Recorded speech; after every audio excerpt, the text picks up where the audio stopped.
આમાં mostly managers કમિશનવાળામાં તમને confusion થતું હોય. તો manager's commission after charging such commission આપણને કરવાનું કે તો ત્યારે ક્વેશ્ચનમાં આપણને બે સિચ્યુએશન હોય. કાં તો આપણને નેટ પ્રોફિટ આપ્યો હોય ઓર આપણને ડિવિઝિબલ પ્રોફિટ આપ્યો હોય. ડિવિઝિબલ પ્રોફિટ આપ્યો હશે કે નેટ પ્રોફિટ કેવી રીતે ખબર પડશે? તો એ લોકોએ નેટ પ્રોફિટ માટે લખ્યું હશે પ્રોફિટ ઓફ ધ ફર્મ, અને ડિવિઝિબલ પ્રોફિટ માટે એ લોકોએ કોઈ પણ એક પાર્ટનરનો પ્રોફિટ શેર આપ્યો હશે, જેના ઉપરથી આપણે આખો ડિવિઝિબલ પ્રોફિટ ફાઇન્ડ આઉટ કરી શકીએ અને પછી આપણે કમિશન ફાઇન્ડ આઉટ કરી શકીએ. તો નેટ પ્રોફિટ આપ્યો હોય તો net profit into rate upon 100 + rate કરવું પડશે, જ્યારે commission after charging such commission હોય તો. અને ડિવિઝિબલ પ્રોફિટ હોય તો ડાયરેક્ટલી જેના રેટથી મલ્ટીપ્લાય કરશું અને ડિવાઇડેડ બાય 100 કરશું, એમાં નીચે 110 નહીં કરીએ. તો એનું લોજિક એટલું જ છે કે પ્રોફિટ એન્ડ લોસ અપ્રોપ્રિએશનમાં જેમ કે અહીંયા આગળ નેટ પ્રોફિટ આપ્યો હોય અને અહીંયા આપણે ડેબિટ સાઇડમાં કમિશન કેલ્ક્યુલેટ કરતા હોય, તો આ નેટ પ્રોફિટ ઉપર commission after charging such commission કે આફ્ટર ચાર્જિંગ સચ કમિશન મતલબ એ લોકો એવું કહે છે કે આ નેટ પ્રોફિટમાંથી કમિશનનું અમાઉન્ટ માઇનસ કરીને અહીંયા જે આવ્યું હશે એના ઉપર પર્સન્ટેજ કરવાના છે. બટ આપણી પાસે અહીંયા આ જે કમિશન માઇનસ કર્યા પછી જે ડિવિઝિબલ પ્રોફિટ આવે, જે આપણે પાર્ટનર્સમાં ડિસ્ટ્રીબ્યુટ કરવાનો હોય, એ આપણી પાસે ન હોય તો આપણે આ 10% કે જે પણ પર્સન્ટ કીધા હોય કેવી રીતે કરીએ? તો એટલા માટે આપણે એઝ્યુમ કરીએ કે લેટ અસ સે કે રેટ ઓફ કમિશન 10% હોય. એટલે બેઝિકલી આપણે જોઈએ કે પ્રોફિટ, આ ડિવિઝિબલ પ્રોફિટ છે એને આપણે કહી શકીએ પ્રોફિટ આફ્ટર ચાર્જિંગ કમિશન. તો જેમ કે આપણે સમમાં ખબર નથી પણ આપણને કીધું છે કે manager is to be given 10% commission after charging such commission. તો આપણે આફ્ટર ચાર્જિંગ સચ કમિશન એટલે આના ઉપર પર્સન્ટેજ કાઢવાના છે. તો હવે આ આપણી પાસે છે નહીં તો આપણે એઝ્યુમ કરીએ કે લેટ અસ સે કે આ 100 હશે. તો આ 100 હશે તો કમિશન એના 10% આપવાના છે, એટલે 100ના 10% કરીએ એટલે 10 રૂપીસ આવી જશે. તો હવે આપણે નેટ પ્રોફિટ કહીએ કે નેટ પ્રોફિટ કેટલો હશે? તો નેટ પ્રોફિટ આ બેનું પ્લસ કરીએ એટલે અહીંયા 110 હશે, કારણ કે 110માંથી આ 10 માઇનસ કર્યું હશે ત્યારે જ 100 આવ્યા હશે. જો ક્વેશ્ચનમાં આપણને કીધું છે કે મેનેજરને પ્રોફિટ આફ્ટર ચાર્જિંગ કમિશન આપવાનું છે, જે પ્રોફિટ હોય કમિશન માઇનસ કર્યા પછી જે પ્રોફિટ આવે એના ઉપર એને કમિશન આપવાનું છે. તો હવે આપણી પાસે આ છે નહીં તો આપણે એઝ્યુમ કરીએ, કોઈ પણ અમાઉન્ટ એઝ્યુમ કરી શકીએ, 5 રૂપિયા 10 રૂપિયા પણ એઝ્યુમ કરી શકીએ. સો લેટ અસ સે કે અહીંયા 100 હશે તો આના ઉપર 10% અહીંયા 10 હશે, તો નેટ પ્રોફિટ 110 હશે. તો આ ક્વેશ્ચનમાં કોઈ પણ ક્વેશ્ચનમાં જેમ કે નેટ પ્રોફિટ આપ્યું હોય તો આ 10 રૂપીસ નેટ પ્રોફિટના કેવી રીતે નીકળશે 10 રૂપીસ? તો 110 ઇન્ટુ 10 અપોન 110, કારણ કે આપણે અહીંયા રેટ અપોન 100 + રેટ કરીએ છીએ એટલા માટે, તો પણ આપણને 10 જ મળશે. એટલે બેઝિકલી આપણી પાસે જે નથી એને આપણે એઝ્યુમ કરીને કર્યું. લેટ અસ સે કે આપણે આ સેમ સમમાં આપણે કહીએ કે મેનેજરને 10% કમિશન દેવાનું છે આફ્ટર ચાર્જિંગ સચ કમિશન, અને ક્વેશ્ચનમાં આપણને ડિવિઝિબલ પ્રોફિટ આપ્યો નથી પણ નેટ પ્રોફિટ આપ્યો છે. તો આપણે કોઈ પણ રીતે અહીંયા ડિવિઝિબલ પ્રોફિટને કોઈ પણ અમાઉન્ટ એઝ્યુમ કરીએ, જેમ કે અહીંયા 50 રૂપિયા આપણે એઝ્યુમ કરશું તો અહીંયા 5 હશે, તો અહીંયા 55 થઈ જશે. તો વન્સ અગેન આ 5 રૂપીસ કેવી રીતે આવશે? તો આ નેટ પ્રોફિટ 55 છે એના આપણે આ 10 અપોન 110 કરશું તો 5 રૂપીસ આવશે, અને ડિવિઝિબલ પ્રોફિટના ડાયરેક્ટલી આપણે 10% કરી શકશું. તો ખાલી લોજિક એટલું જ છે કે ક્વેશ્ચનમાં આઈડેન્ટિફાઈ કરો કે ડિવિઝિબલ પ્રોફિટ છે કે નેટ પ્રોફિટ છે, અને પછી આ પર્સન્ટેજમાં ક્યાંક નીચે આવશે ને ક્યાં નહીં આવે એ પણ તમે લોકો ધ્યાન રાખો. સો ડિવિઝિબલ પ્રોફિટ આપ્યું હશે તો ડાયરેક્ટલી પર્સન્ટેજ, નેટ પ્રોફિટ આપ્યું હશે તો એના જે પણ કંઈ પર્સન્ટ કરીએ ડિવાઇડેડ બાય 100 + દેટ રેટ હશે. જેમ કે આપણા ઇલિસ્ટ્રેશન 2 અને ઇલિસ્ટ્રેશન 4 બેનું કમ્પેરિઝન કરીને જોઈએ.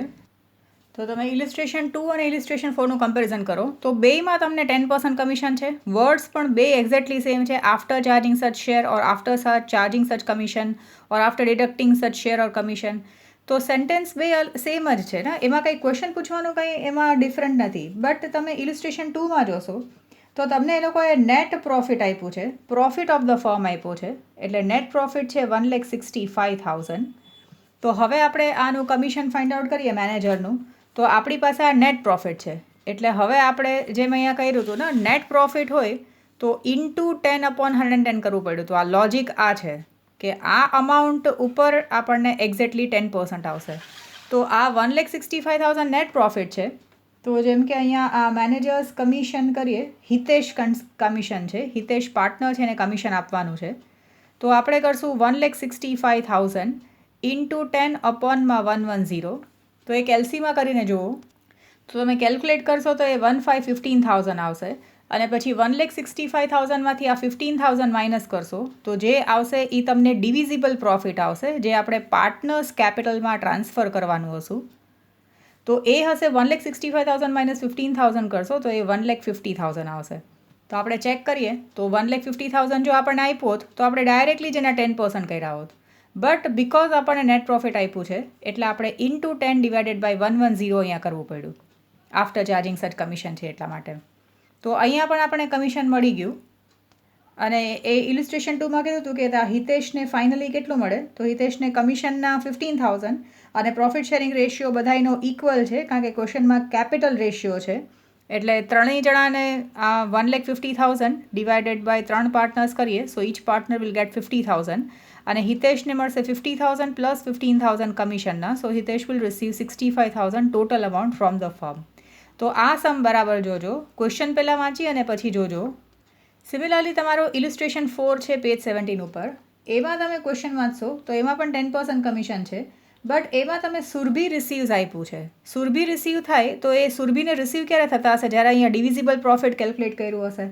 અને આ ત્રણેય પાર્ટનર જે છે, જેમ કે શીલા, સુરભી એન્ડ સીમા, તો એમાંથી સુરભીને કેટલા મળે છે એ તમને આપ્યા છે 7,000. સો દેટ મીન્સ આ ડિવિઝિબલ પ્રોફિટ આપ્યું છે, આપણને આ નેટ પ્રોફિટ નથી આપ્યું. અને એમાં પણ આપણને મેનેજરને કમિશન આપવાનું છે. અહીંયા પાર્ટનરની બદલે મેનેજર્સ કમિશન છે. તો હવે આપણે કહી શકીએ કે આપણે આના ઉપરથી આ total divisible profit find out કરી શકીએ અને ડાયરેક્ટલી જ એના 10% કરશું તો આપણને મેનેજર્સ કમિશન આવશે. એટલે ક્વેશ્ચનમાં બરાબર જુઓ, અહીંયા તમને સુરભીનો શેર આપ્યો છે, દેટ મીન્સ કે તમને ડિવિઝિબલ પ્રોફિટ આપ્યું છે. ક્વેશ્ચનમાં તમારે બસ એ જ આઈડેન્ટિફાઈ કરવાનું છે કમિશન આફ્ટર ચાર્જિંગ કમિશનવાળામાં, કે તમને નેટ પ્રોફિટ આપ્યો છે કે ડિવિઝિબલ પ્રોફિટ. નેટ પ્રોફિટ આપ્યું હોય તો તમે એનું લોકેશન જુઓ, તો નેટ પ્રોફિટ અહીંયા હશે, તો અહીંયા આપણે ઇન્ટુ 10/110 કરી ઓર જે પણ રેટ છે એ કરી ફાઇનલી આની સાથે કમ્પેર કરો તો તમને ખ્યાલ આવી જશે કે કયું છે. અને જો ડિવિઝિબલ પ્રોફિટ આપ્યું હશે તો અહીંયા 7,000 આપ્યું છે અને ત્રણેયના પ્રોફિટ શેરિંગ રેશિયો આપ્યો છે, જેમ કે શીલા, સુરભી અને સીમાનો પ્રોફિટ શેરિંગ રેશિયો 5:7:9 છે. તો સુરભીને 7 માટે 7,000 મળે છે. તો આપણે total divisible profit find out કરવું હોય તો આપણે કહી શકીએ કે આ ટોટલ જેટલો પણ ડિવિઝિબલ પ્રોફિટ હશે મલ્ટીપ્લાઇડ બાય આ સુરભીનો શેર છે 7 ડિવાઇડેડ બાય આ ત્રણેયનો ટોટલ કરીએ તો આપણને 21 આવશે. તો ડિવાઇડેડ બાય 21 કરીએ તો 7,000 આવે છે. સો દેટ મીન્સ કે આ ટોટલ ડિવિઝિબલ પ્રોફિટ આ ડીપી છે એ કેટલો હશે, તો 7,000 ઇન્ટુ 21 અપોનમાં 7 કરીએ તો એ 21,000 આવશે. સો દેટ મીન્સ આપણને 21,000 મળી ગયો. તો મેનેજર્સ કમિશન એના જ ડાયરેક્ટલી 10% હશે, એટલે એ મળશે આપણને 2,100. કદાચ આપણે આપણું ચેક કરવું હોય કે બરાબર આવે છે કે નહીં, તો આ તમે આ 21,000માં પ્લસ 2,100 કરીએ તો એ આપણને અહીંયા નેટ પ્રોફિટ આવશે 23,100. અને વન્સ અગેન 23,100 ઇન્ટુ તમે આ 10 ડિવાઇડેડ બાય 110 કરશો તો તમને ફાઇનલી એ જ અમાઉન્ટ આવશે. તો એ રીતે તમે ચેક પણ કરી શકો કે તમારું કેલ્ક્યુલેશન બરાબર છે કે નહીં. So manager's commission after charging કમિશનવાળા સમ્સ હોય એમાં તમે આઈડેન્ટિફાઈ કરો કે તમને નેટ પ્રોફિટ આપ્યું છે કે ડિવિઝિબલ પ્રોફિટ આપ્યું છે. ડિવિઝિબલ પ્રોફિટ હશે તો ડાયરેક્ટલી પર્સન્ટેજ નીકળશે.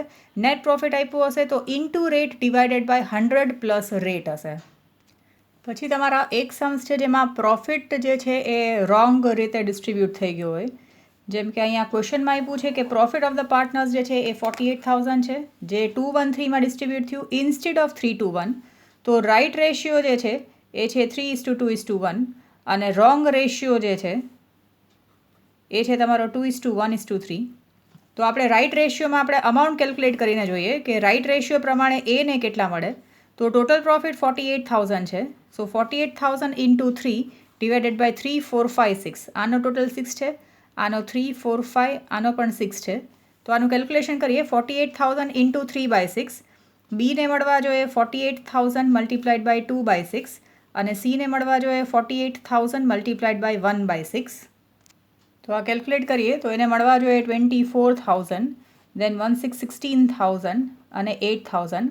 સિન્સ આ પ્રોફિટ છે એટલે ક્રેડિટ કરવાના થાય ક્રેડિટ.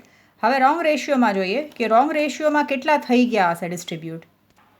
તો એને મળ્યા હશે આ 48,000 ઇન્ટુ 2/6, બીને મળ્યા હશે 48,000 મલ્ટીપ્લાઇડ બાય 1/6 અને સીને 48,000 મલ્ટીપ્લાઇડ બાય 3/6. તો અમાઉન્ટ કેલ્ક્યુલેટ કરીએ તો એ ત્રણના અમાઉન્ટ કેલ્ક્યુલેટ કરીએ તો 16,000, 8,000, જેમ કે અહીંયા 16,000 ક્રેડિટ થઈ ગયા હશે, અહીંયા 8,000 ક્રેડિટ થઈ ગયા હશે અને અહીંયા 24,000 ક્રેડિટ થઈ ગયા હશે. સો આ કરેક્ટ ટ્રીટમેન્ટમાં 24,000 ક્રેડિટ થવા જોઈએ, પણ ક્રેડિટ કર્યા છે ખાલી 16,000. તો આપણે કહી શકીએ કે અહીંયા અંડરકાસ્ટ છે ને, ઓછા ક્રેડિટ કર્યા છે. તો ડિફરન્સ અમાઉન્ટ છે 24,000 માઇનસ 16,000 કરીએ તો 8,000 હજી આપણે એના અકાઉન્ટમાં ક્રેડિટ કરશું, કારણ કે એને વધારે મળવા જોઈતા હતા. સિમિલરલી બીના કેસમાં 16,000 ક્રેડિટ કરવાના છે, પણ 8,000 જ ક્રેડિટ કર્યા છે. તો આમાં પણ આપણે કહી શકીએ કે એ અંડરકાસ્ટ છે એવું કહી શકાય, ઓછા બતાવેલા છે. તો અહીંયા પણ આ 8,000 જે છે અંડરકાસ્ટ છે એટલે ક્રેડિટ કરશું. જ્યારે સીના કેસમાં 8,000 ક્રેડિટ કરવાના હતા પણ 24,000 ક્રેડિટ કર્યા એટલે વધારે ક્રેડિટ કર્યા છે. તો ઓવરકાસ્ટ છે એટલે આપણે ઓપોઝિટ કરીએ તો આને ડેબિટ કરશું, તો એનું ડિફરન્સ ગોતશું તો એ 16,000 આવશે. એટલા માટે આપણી એન્ટ્રી હશે સીઝ કેપિટલ અકાઉન્ટ ડેબિટ, એમાં 16,000 ટુ એઝ કેપિટલ એમાં પણ 8,000 અને ટુ બીઝ કેપિટલ એમાં પણ 8,000. એટલે જો આ જે અમુક સમ્સ છે એ જનરલ એન્ટ્રીઝવાળા સમ્સ છે, જેમાં તમે રાઇટ રોંગનું કમ્પેરિઝન કરો છો. પછી આમાં આપણે અંડરકાસ્ટ ઓવરકાસ્ટના રીતે જોઈએ છીએ.